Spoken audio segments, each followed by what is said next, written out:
Muy buenos días a todos, bienvenidos Mario, Pastor Alberto, hermana Mónica, Joel y sobre todo también al hermano Adolfo García de la Sierra. Gracias a todos por estar aquí presentes, por ser puntuales como siempre, dando las gracias porque tenemos esta oportunidad para poder seguir creciendo en sabiduría y en conocimiento, en discernimiento también, en conocer más del Señor, incluso dentro de otras áreas que normalmente no atendemos tanto. Normalmente nos enfocamos a lo que es la teología sistemática, soteriología principalmente, a otras religiones también, a conocerlas, pero también es importante conocer de filosofía, saber los principios, de dónde se ha originado todos los movimientos que a la fecha, comentaba con el hermano Adolfo, consciente o inconscientemente practicamos. Así que es mejor saber en dónde estamos parados. Y para aquellos que nos visitan por primera vez o nos están visualizando después de esta masterclass, somos la Universidad Filadelfia de México. Mi nombre es Axel Miranda. Soy coordinador de los estudios teológicos de la universidad. Y bueno, tenemos 30 años, estamos en Jalapa, Veracruz. Tenemos distintas licenciaturas. Principalmente en este momento me enfoco más al área de teología, lo que es la licenciatura en teología. Y tenemos distintos diplomados. Cabe mencionar que estamos a 2 meses de tener nuestro diplomado en filosofía cristiana, quien va a ser el doctor Adolfo García de la Sierra, quien sea el docente durante estos 5 meses del diplomado. Dentro de algunos de los temas que se van a abordar va a ser la lógica y métodos de pensamiento, historia de la filosofía, filosofía reformada. Como lo mencioné anteriormente, es un diplomado de 5 meses, inicia ahorita en septiembre, termina hasta febrero 2022. No se preocupen, también ya calendarizamos las vacaciones para que puedan disfrutar también tiempo en familia. Y en caso de que no puedan estar, se graban. Así que no se sientan tan presionados por la parte de que, híjole, me tengo que levantar a las 8 de la mañana y termino a las 12. Ustedes tranquilos, manejamos todo eso, entendiendo, ¿no? Que cada uno de nosotros está ocupado, lo importante es seguir creciendo.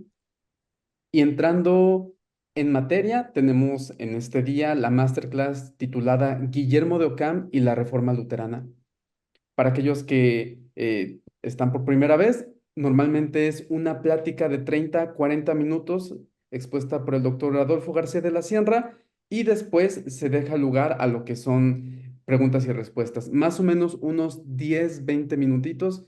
En caso de que nos extendamos, básicamente es por parte del doctor García quien determina si podemos continuar. Doctor, siempre es un gusto tenerle, así que le dejo el tiempo a usted. Bienvenido y bendiciones. Muchas gracias y pues buenos días a todos. Ya estamos aquí en esta conferencia que ya verán qué interesante. Es muy interesante porque lo que hace Occam es básicamente disolver la síntesis medieval de la cual hablamos en la conferencia anterior, que consiste, bueno, se inventó, por así decirlo, la idea de un ámbito natural en la realidad y de otro ámbito sobrenatural. Ya vimos que eso empezó pues temprano, en la Edad Media temprana o un poco antes de la Edad Media, y a partir de ahí se desarrolla, con este esquema naturaleza-gracia, se desarrolla todo el gran pensamiento escolástico que duró muchos siglos realmente y va constituyendo, va estructurando lo que va a ser la cultura occidental, la cultura europea occidental.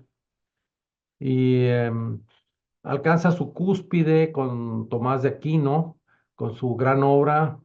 La más conocida, desde luego, es la teología de Tomás, que, bueno, se presenta sobre todo en la Suma Teológica, Summa Theologiae, que pues es una de las obras cumbre de la teología occidental, de la teología cristiana, desde luego. Todos debiéramos de conocer esa obra, por supuesto. Me refiero desde luego también a los protestantes o a los evangélicos que debieran de conocerla también. Y ahí en el siglo XIII pues alcanza su apogeo la escolástica medieval y a partir de ahí empieza un proceso de declive que se va a agudizar en la figura de Guillermo de Ockham. Además había aparecido ya en el siglo 14, más o menos fines del 13, figuras como las de Meister Eckhart, con una tendencia universalista, monista, que pretendía que todo lo que existía era algo así como una emanación de Dios. Entonces, bueno, eso obviamente no es ortodoxamente cristiano, pero estaba teniendo cierta influencia. Meister Eckhart tuvo bastante influencia. Y esta tendencia que apareció por allí, sobre todo en Alemania, pues empezó a ser contrarrestada el, el pensamiento de Occam, que era desde luego profundamente individualista. Guillermo de Occam era individualista. Occam preparó el funeral de la escolástica, nos dice Van Dyck, John Van Dyck, preparó el funeral de la escolástica. Desde luego fue un profundo pensador, crítico radical, fue profesor en Oxford, conocido como el Preceptor Venerabilis Inceptor, más precisamente, Venerabilis Inceptor. Era su título honorífico, así como el de Tomás de Aquino era doctor angélico, ¿no? Doctor Angelicus, pues este era el preceptor, ¿verdad? Venerable, el preceptor venerable. Entonces, fue muy crítico, tuvo conflictos con el papado también. Una época difícil, había dos papas, ¿no? Había uno en Aviñón y entonces había ahí un problema. Él criticó muy duramente el papado, él era franciscano y insistía mucho en la pobreza. Y bueno, lo recibió Luis de Baviera, Ludwig von Bayer, Luis de Baviera lo recibió y lo acogió ahí, lo protegió porque pues no era muy bien visto en la Iglesia Católica, ¿no? De hecho fue considerado una especie de hereje, algunos de sus escritos fueron rechazados, condenados, pero el mérito de Occam, desde luego, pues es haber mostrado que la fusión naturaleza-gracia en realidad era artificial, ¿sí? Es como cuando tú pegas una tubería con chicle, más o menos, ¿no? Y se había mantenido, pues, a lo largo de mucho tiempo, sobre todo por las condenas de las herejías, entre comillas, para conservar juntas naturaleza y gracia. Era, sin embargo, pues, una fusión precaria, la que había entre naturaleza y gracia, porque después de todo, pues ambas áreas eran completamente autónomas, si bien, según Tomás, el reino de la naturaleza, pues era el primer paso para llegar al reino de la gracia, algo así como una especie de pórtico natural a través del cual entraba uno a los corredores de la gracia, ¿verdad? La gracia perfecciona la naturaleza, era lo que decía Tomás. Pero Occam estaba determinado a mostrar que no había tal fusión, que no había tal conexión entre naturaleza y gracia. Él, en realidad, Occam estaba negando la síntesis. O sea, por eso a muchos de nuestros queridos amigos y hermanos escolásticos no les gusta Guillermo de Occam, pues porque sí fue realmente un crítico muy disolvente del pensamiento escolástico, sobre todo del tomismo, ¿no? De la obra de Tomás de Aquino. Eh, Occam fue antes que nada un gran lógico. En la historia de la lógica, Occam es considerado uno de los grandes pensadores. De hecho, la lógica terminista que él introdujo, lógica de términos, pues, es un antecedente de las álgebras booleanas, desde luego, y tuvo mucha difusión en la Nueva España. Los lógicos novohispanos eran básicamente ocamianos, eran nominalistas terministas. Aquí tuvimos grandes lógicos como Tomás de Mercado, por ejemplo, que era mexicano, ¿sí? En fin, hay toda una recopilación de la obra de los lógicos terministas por Mauricio Beuchot, nuestro querido y distinguido amigo, también el padre Walter Redmond. Ellos tienen eh, una recopilación de la lógica de oro de la edad de la Nueva España, pues, y de Hispanoamérica en general. No nada más Nueva España, también en el Perú y en otros lugares, pero todos eran básicamente lógicos ocamianos, es decir, terministas. Entonces, la lógica de Ockham realmente es uno de los elementos forjadores de la mente mexicana, podríamos atrevernos a decir eso, ¿sí? La lógica que se enseñaba en los colegios de la Nueva España era básicamente la lógica de Occam. Pero bueno, Occam mismo, como era muy ducho en lógica, pues se dedicó a demoler las falacias de las nociones escolásticas, ah, distinciones que no eran realmente muy sólidas, ¿verdad? Y además utilizó otra herramienta lógica que es fundamental y que se aplica y se usa hasta ahorita, que es la navaja de Occam. Frustra fit per plura, quod potes fieri per pauciora. No hagas con mucho lo que puedas hacer con menos. Si bien la formulación que se le da en Oxford o en la UNAM, por ejemplo, es entia non sum multiplicanda praeter necessitatem. Las entidades no deben ser multiplicadas sin necesidad. Y es un principio de economía del pensamiento. Es decir, siempre preferir los argumentos más simples a los más complejos, ¿verdad? Y esto pues tiende a eliminar el barroquismo en el pensamiento filosófico, ¿no? Es devastador en un momento dado la navaja de Occam.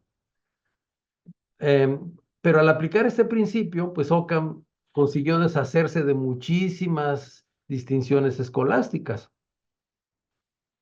Su postura es un estricto y minucioso individualismo. Para él no existen los universales, ¿sí?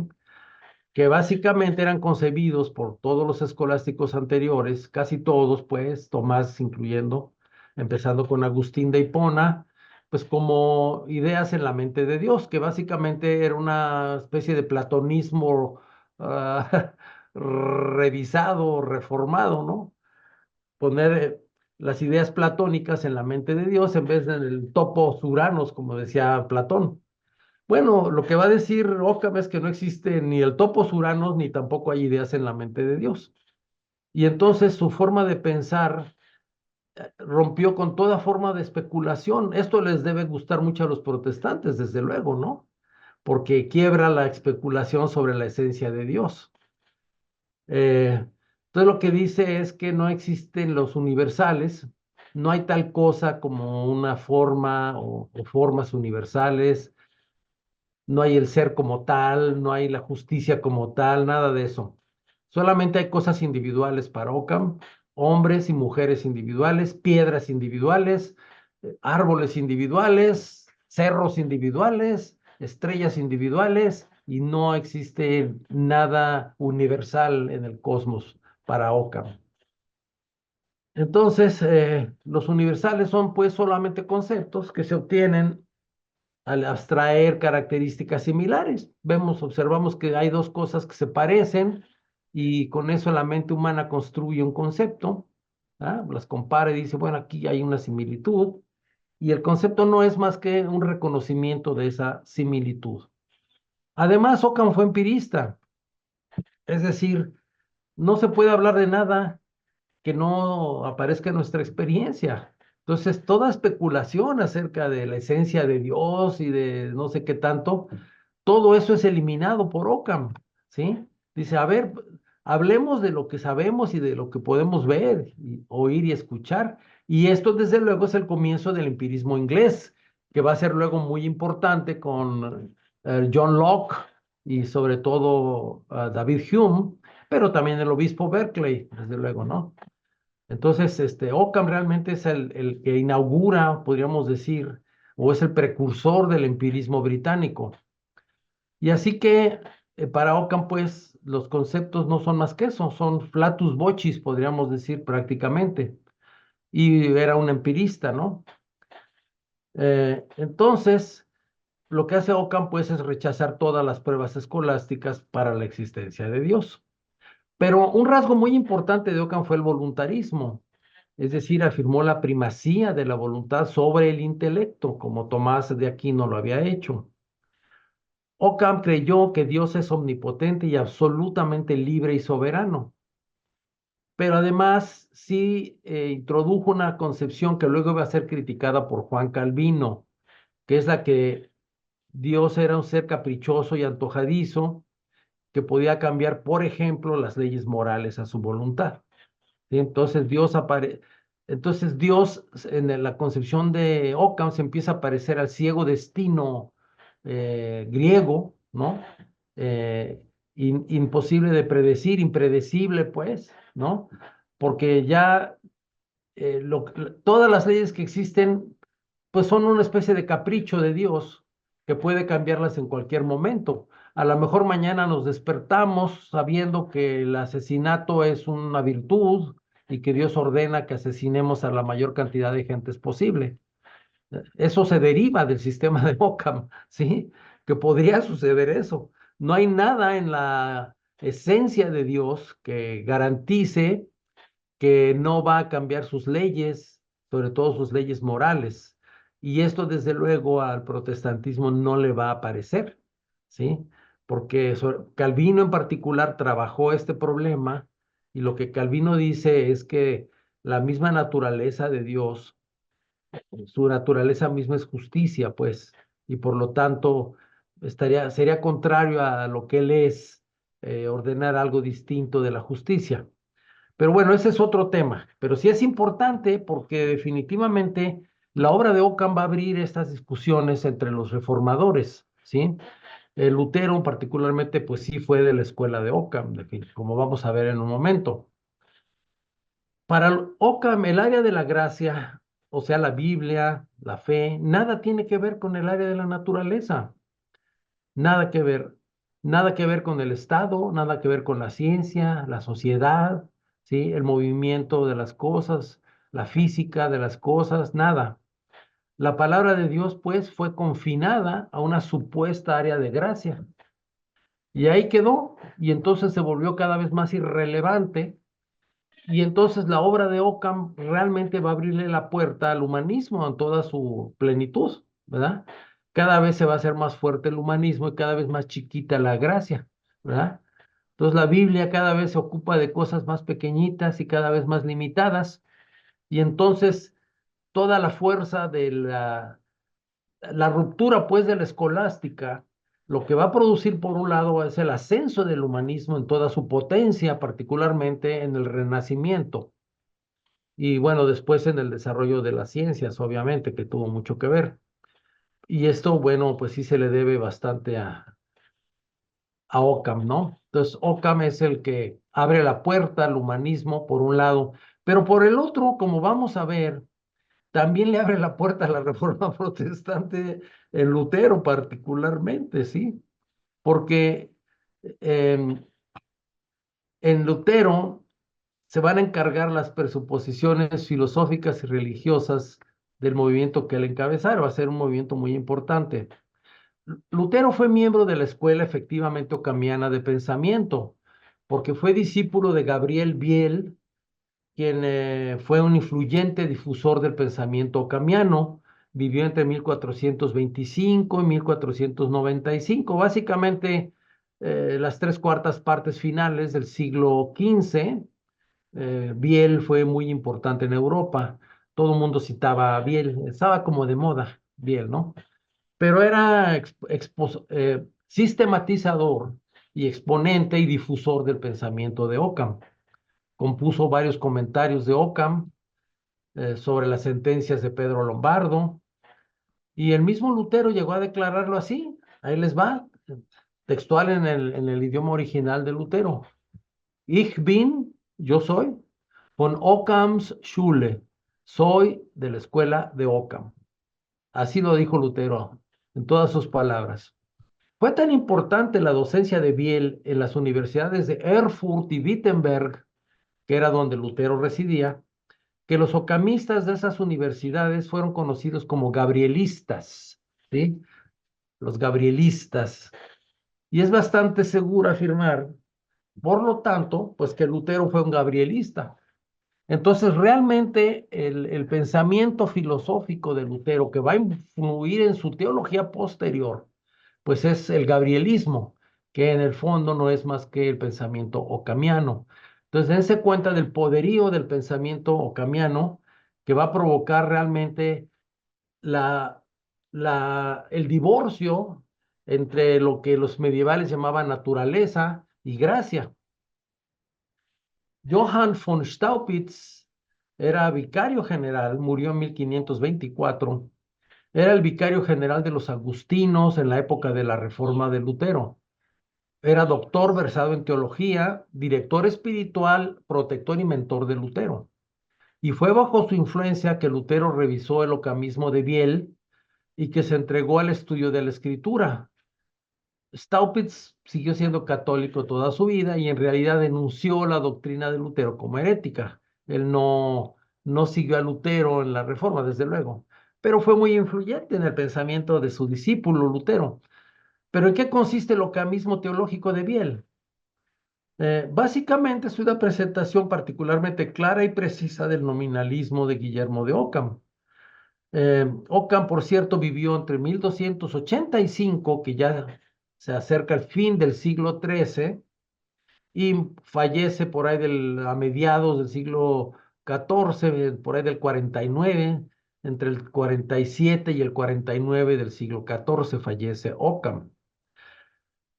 Así que bueno, es importante ponerle la atención, los que están interesados en la reforma luterana, en el pensamiento protestante, pues sí deben ponerle un poquito de atención a Ockham, ¿no? Ockham adoptó de sus predecesores cuatro principios o suposiciones que usó repetidamente. El primero fue la creencia en la total trascendencia de Dios, ¿sí? Total trascendencia de Dios y la plena contingencia de todos los aspectos de la creación. No hay nada en la creación que sea necesario, ¿ok? Las leyes de la física, por ejemplo, no son necesarias, ni las leyes morales siquiera son necesarias para Ockham, ¿sí? El segundo, entonces, trascendencia de Dios y contingencia de la creación. Muy importante eso, ¿sí? El segundo es la distinción entre potencia absoluta y potencia ordinata o potencia ordenada de Dios, que es el poder de Dios considerado en sí mismo, por sí mismo, y su poder considerado desde el punto de vista de los decretos que ha hecho. ¿Ok? Entonces son dos tipos de potencia que se le atribuye, que Occam le va a atribuir a Dios, o el gabrielismo le va a atribuir a Dios. Dios es libre de hacer lo que quiera mientras no contradiga su naturaleza. El tercero es que las sustancias y las cualidades son realidades, las realidades físicas fundamentales de la experiencia humana. El mundo está hecho de cosas individualmente existentes, no universales. Y el cuarto y último principio es la llamada navaja de Occam, que no se deben multiplicar las entidades sin necesidad. No hacer con mucho lo que se puede hacer con poco. Si se fijan, es un principio como de economía o de ahorro o de austeridad. Entonces, entre más barroco sea tu argumento, es probable que esté más equivocado, ¿no? Entonces, lo mejor es dar explicaciones más sencillas, ¿no? Usualmente la verdad se halla en lo más sencillo y no en explicaciones muy rebuscadas. Bueno, a veces puede ser muy complejo un fenómeno, ¿no? Eso no se puede negar tampoco, ¿no? Pero déjenme hablar un poquito sobre cómo concebía Occam la trascendencia de Dios. Va a ser la manera en que Lutero de alguna manera la va a concebir también. Y bueno, era concebido como un ser absolutamente trascendente, es decir, como un ser que si bien se revela en su creación, no necesita de la misma para existir. Todo lo que no es Dios es criatura, radicalmente. Todo lo que no es Dios es criatura. Y tiene existencia contingente, podría no existir, no tiene existencia necesaria, solo Dios tiene existencia necesaria. Ahora, todos los cristianos están de acuerdo en la trascendencia de Dios.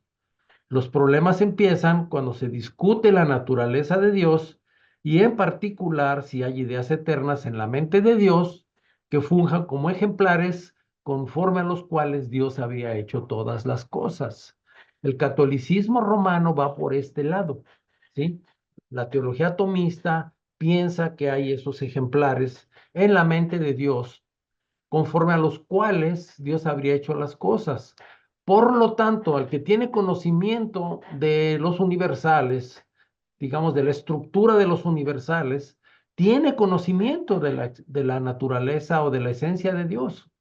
¿Sí? Está conociendo algo de la mente de Dios y por lo tanto puede predecir lo que Dios va a ordenar en un momento dado. Esto es, desde luego, muy común en la metafísica escolástica medieval y todavía se puede encontrar bastante de esto en la actualidad, en realidad, ¿no? En cambio, bueno, estas supuestas ideas eternas fueron conocidas como universales por los filósofos y los teólogos medievales. Y bueno, grandes discusiones hubo sobre los famosos universales, ¿no? Abelardo con la famosa leyenda de Eloísa, Abelardo y Eloísa, ¿no? Muy famosa la disputa por los universales, San Anselmo. Todo eso es de la gran escolástica medieval, la discusión sobre los universales, pero la visión, yo diría, católica ortodoxa, es que sí los hay tales universales, ¿sí? Sí los hay. Bien, vamos a hablar ahora de potencia absoluta y potencia ordenada. Una pregunta muy importante durante la Edad Media fue la relativa al fundamento de la posibilidad, las modalidades. ¿Son las cosas posibles porque Dios tiene el poder de crearlas o Dios tiene el poder de crearlas porque son posibles? Una de las tesis teológicas que defendió Occam a lo largo de sus escritos es que Dios no depende de ninguna otra persona o poder para existir. Tampoco hay un principio externo, algún principio externo que lo pueda coercer a hacer su obra o hacerla de una u otra manera. Dios pudo haber escogido no crear o crear un mundo completamente diferente del actual. Un mundo en donde, por ejemplo, no hay colores, sino que todo es blanco y negro. Pudo haber creado un mundo así, ¿verdad? Un mundo donde no hay olores, ¿sí? No existen los olores. Si hubiera querido, lo hubiera podido crear así. eh, en donde, no sé, el aire es más pesado que el agua. No sé, otro cosmos completamente diferente del que conocemos. En contraposición, el carácter de la criatura consiste en ser completamente dependiente del Creador. La potencia absoluta de Dios consiste en su poder para hacer cosas distintas de las que ha hecho. Como decía, Dios pudo haber hecho un mundo en el que las cosas no tuvieran diferencias de temperatura y todavía podría cambiar el mundo actual si quisiera, poniendo a la Tierra, por ejemplo, como centro del universo, cambiar completamente la estructura del cosmos, de las galaxias y poner a la Tierra como el centro del universo y a todas las galaxias girando en torno a la Tierra. Si Dios quisiera, podría hacer eso. Afirmar, pues, que Dios tiene potencia absoluta implica negar que al crear Dios haya estado constreñido por modelos o ejemplares existentes con antelación a la fundación del mundo. Es decir, no hay ideas eternas en la mente de Dios y de hecho hablar de la mente de Dios es una forma de hablar especulativa. En otras palabras, Dios es omnipotente y libre de hacer lo que quiera mientras no implique contradicción lo que quiere hacer Dios. Esa es la única restricción. Dios puede hacer todo que lo que no implique contradicción. De manera, por lo tanto, consecuencia epistemológica antiescolástica, la razón humana está incapacitada para determinar lo que Dios puede o no puede hacer o decir. Se acabó, ¿sí? Entonces, por ahí como esto resuena muy bien con lo que dice Isaías, ¿no? Mis pensamientos no son vuestros pensamientos, ¿verdad? Porque son más elevados que los pensamientos de ustedes. La potencia ordenada de Dios, por otra parte, es el modo en que Dios ha actuado en la historia, en sus decretos y en su revelación. Son los modos concretos, efectivos, en los que experimentamos a Dios en el mundo. Aunque Dios es libre de hacer lo que quiera, ha hecho elecciones que experimentamos como nuestro universo. La potencia ordenada se refiere a aquellas cosas que Dios hace en conformidad con las leyes que Él mismo ha ordenado e instituido. Claramente, por su potencia absoluta, Dios pudo haber ordenado e instituido leyes completamente diferentes de las que de hecho rigen el universo. Algunos han dicho que la doctrina de la potencia absoluta hace a Dios arbitrario, desde luego, ¿sí? Y bueno, otros han salido al paso con esto diciendo que si el mundo se va a preservar como lo que es por las promesas de Dios, porque Dios lo ha prometido y no porque hay algo que lo obligue a mantener el cosmos como es. Entonces interpretan el signo o la señal del arco iris después del diluvio, lo interpretan como simplemente una promesa de no cambiar el orden o las leyes que rigen este universo para nosotros, ¿sí? Es decir, mantener su potencia ordenada, su potencia ordinata, diríamos en latín. Pero eso se debe a su magnanimidad y a sus promesas, no porque esté forzado a mantener las cosas como son, ¿sí? Esa es una discusión muy interesante, porque entonces no faltará quien quiera buscar en la esencia de Dios un fundamento para decir por qué Dios no puede romper sus promesas, ¿no? Entonces, créanme que esto es mucha tela de dónde cortar para la teología, ¿eh? Bien, vamos a hablar un poquito de la ontología de Occam. En contraste con la enseñanza cristiana relativa a la unicidad de la divinidad, el monoteísmo, para Platón lo divino era en primer lugar una jerarquía ordenada de formas o ideas, las mismas que capta el entendimiento cuando entiende lo que no es un ejemplo, no lo que es mejor un ejemplo individual de justicia o belleza, sino la justicia o la belleza en sí. Esta jerarquía es una unidad en la diversidad, pues hay conexión o coinonía entre las formas efectivamente,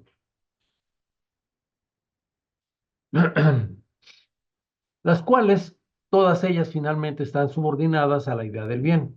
En algunos pasajes del diálogo El Timeo, Platón habla de un demiurgo, una especie de Dios que ordena el mundo conforme a las ideas tomadas como ejemplares. Pero esto supone que hay algo, una materia, un caos que debe ser ordenado por dicho demiurgo. Por lo que es necesario observar que hay un segundo principio divino en el sistema de Platón, si bien soslayado, no explicado y apenas implícitamente reconocido. Como vimos hace la vez pasada, pues en la conferencia anterior, algunos pensadores cristianos llegaron a identificar este demiurgo con el Dios de Jacob y a las ideas con pensamientos en la mente de Dios. De hecho, veíamos que Juan 1.1 a veces es interpretado de esta manera. El verbo de Dios o el logos de Dios se concibe como este demiurgo, como esta potencia, como este poder racional que conforme a las ideas platónicas constituye y ordena al mundo, ¿sí? Hace las cosas, crea las cosas y todas las cosas en él subsisten.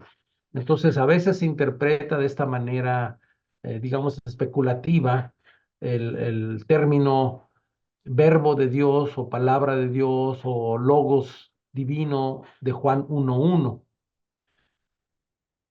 Sin embargo, en el Timeo, desde luego, no, que es filosofía pagana finalmente, pues no hay evidencia de que el sistema platónico postulara un Dios personal organizador del mundo.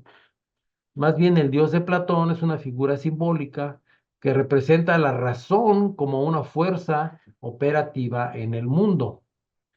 Pero esta fuerza es identificada por Platón con la idea del bien. Y así tienes tú dos principios divinos en el sistema platónico, la jerarquía de las ideas coronada por la idea del bien y una especie de caos indeterminado originario a partir del cual la razón constituye los entes individuales mutables, tomando las mismas ideas como paradigmas para hacerlo. Y la exégesis antigua, premedieval, es que ese demiurgo es Cristo, ¿sí? La palabra de Dios, Juan 1.1, precisamente. Esta ontología ejerció una enorme influencia en pensadores cristianos tan importantes como Agustín de Hipona y el mismo Tomás de Aquino. Aristóteles, desde luego, es crítico de esta doctrina, eh, pero Aristóteles, sin embargo, también atribuía a algunas formas existencia separada y hasta divina. De hecho, a Tomás le pareció que la doctrina de los ejemplares permitía compaginar la ontología platónica de las formas con la ontología aristotélica de la sustancia. Pero bueno, recuérdese que Tomás fue el filósofo más influyente de Europa cuando Occam empezó su carrera filosófica. Así que el nominalismo de Occam debe entenderse en primer lugar como el rechazo a la doctrina de los ejemplares, entendidos como ideas en la mente de Dios. Contrariamente a los platónicos, que sostenían que había una naturaleza común inherente a las cosas similares y que incluso existía parte de las mismas, Occam sostenía que no hay tales naturalezas comunes. Occam rechazaba tanto la concepción de una naturaleza común existente aparte de las cosas, como la concepción de una naturaleza común in re, es decir, en las cosas. Para Occam no hay más universales que los conceptos generales que la mente va construyendo a partir de la idea de similaridad. Incluso llegó a mantener que el concepto no era más que una entidad psíquica idéntica al acto de conocer, que es el acto de la cognición abstractiva. Bien, esto es básicamente lo que, lo que sería un bosquejo del pensamiento de Occam. Vimos también su influencia en la formación de Lutero, pero aquí va a pasar algo muy grave. Lo grave va a ser que Lutero va a descubrir que el motivo religioso de la filosofía aristotélica es incompatible con el básico escritural. ¿Ok? Bueno, creo que ya se me está acabando el tiempo, pero déjeme decir una palabra al respecto. Em, Bueno, hemos visto que Lutero fue miembro de la escuela ocamiana de pensamiento. Como todo estudioso de Occam, Lutero había aprendido a fondo la filosofía de Aristóteles en Erfurt e incluso la había enseñado durante un año. O sea, Lutero fue profesor de filosofía aristotélica. Era muy versado Lutero en la dialéctica y en la disputa, en la disputatio, en la disputación. Era tan hábil Lutero que lo apodaron como el filósofo, imagínate nada más. O sea, era un amigo muy intelectualizado, muy hábil, buen profesor, conocedor de la filosofía de Aristóteles, la cual fue importantísima en su vida. ¿Ok? Entonces, en la concepción clásica, se suponía que las verdades tenían dos características, universalidad y consistencia interna. Y la finalidad del conocimiento era descubrir estas verdades y expresarlas en proposiciones claramente. Y la filosofía de Aristóteles se utilizaba para la interpretación de la Biblia y para formular la teología. Cuando se encontraban enunciados aparentemente contradictorios en la Biblia, se usaba la lógica de Aristóteles para resolver el problema, pues todo lo que era necesario era asignar un significado a las palabras que permitieran al estudiante o al profesor construir un sistema lógicamente consistente. Y termino con esto. Kittelson da un buen ejemplo de pensamiento aristotélico y su importancia para la teología. La vieja historia de los teólogos medievales discutiendo cuántos ángeles caben en la punta de un alfiler ilustra este modo de pensar. Si realmente debatieron esta cuestión aparentemente trivial, no es el punto. Para ellos se enmascaraba un asunto de gran importancia. La respuesta dada, si ninguno, uno o infinitamente muchos, cargaba con ella aserciones acerca de si los ángeles tenían o no cuerpos y por lo tanto acerca de si el cielo era material o espiritual. Si era material, tenía que estar ubicado en algún lugar, porque esa es la naturaleza de las cosas materiales. Si estaba ubicado en un lugar, entonces, a menos en principio, los seres humanos podrían encontrarlo aquí y ahora.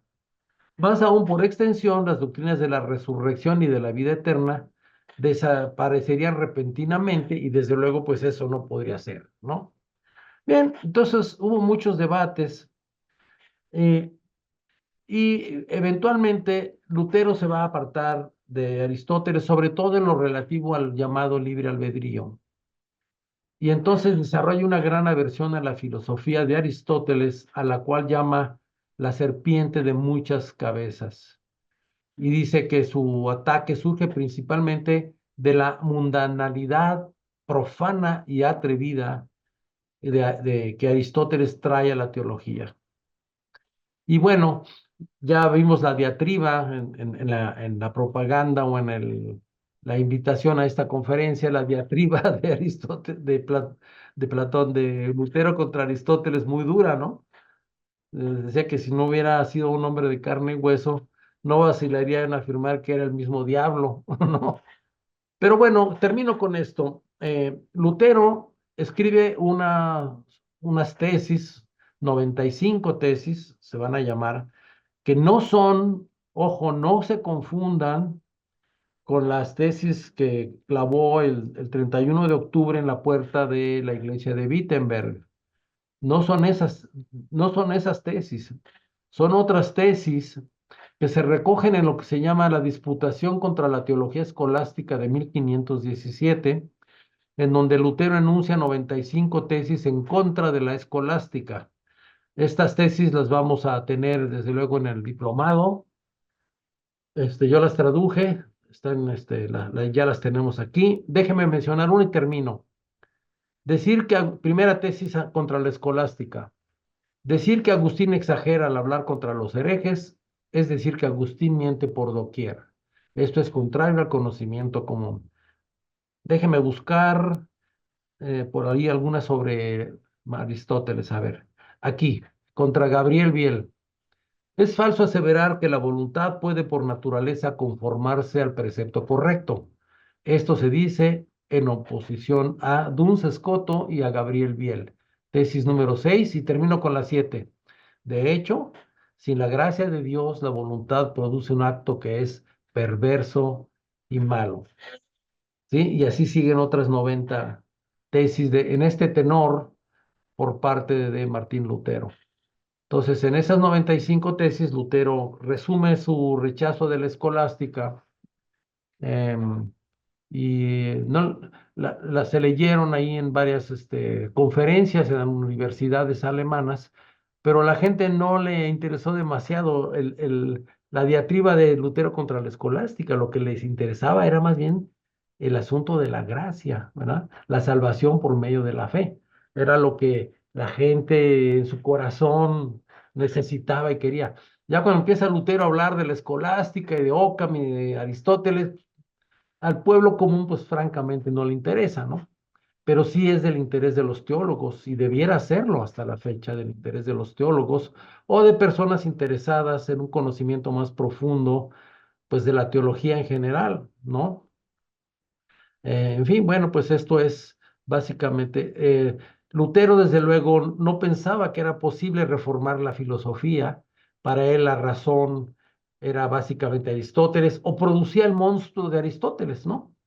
La razón no podía llevar más que a Aristóteles, que era pues, casi el diablo, ¿no? Por lo tanto, Lutero decía que la razón era una ramera, ¿no? Die höhere Vernunft, decía Lutero en esas palabras, la ramera razón. Y por lo tanto, el luteranismo en realidad no tiene forma de producir o de proponer una filosofía adecuada.